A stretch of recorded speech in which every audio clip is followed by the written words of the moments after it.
FCC Ludus Literarius. Mga batas ng kapangyarihan sa opisinang Pilipino. 1. Maging pakinabang bago maging kaibigan. Follow 4. Career traction, visibility, trust. Sa corporate PH, hindi ka lalapitan dahil mabait ka. Lalapitan ka kapag may silbi ka. Taunahin mong ayusin ang problema nila bago ka humingi ng pabor. 2. Huwag ipakita ang buong baraha. Follow 4. Control, protection. Ang masyadong madaldal, mabilis masunog. Hindi lahat ng alam mo kailangang ipaalam, lalo na sa meeting. 3. Dumaan sa gilid, hindi sa harap. Follow 4. Access sa kapangyarihan. Sa opisina, ang tunay na gatekeeper ay hindi ang boss, kundi ang EA, senior staff, at matagal na sa loob. Ay galang ang paligid doon ka papasok. 4. I-mirror ang mundo nila, hindi ang mundo mo. Follow 4. Acceptance, alignment. Kung numbers ang wika nila, huwag feelings ang sagot mo. O makisabay sa tono, galaw, at priority ng nakakataas. 5. Limitahan ang availability. Follow 4. Value, demand. Laging available has laging utusan. Maging maaasahan, pero huwag laging on call.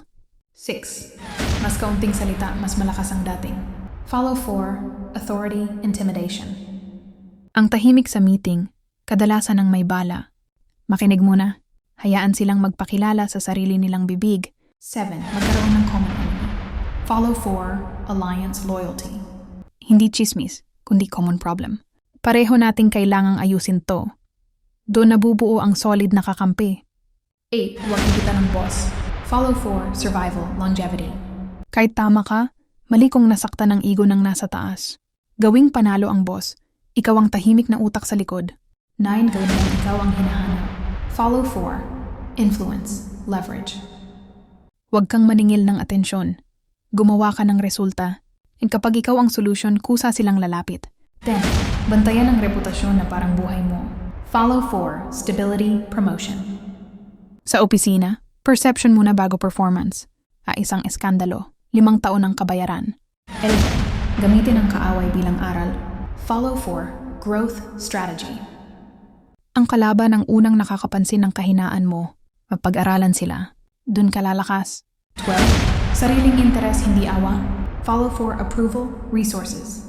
Walang pabor sa corporate, may ROI. Pero ganito ka makikinabang. Hindi maawa po kayo.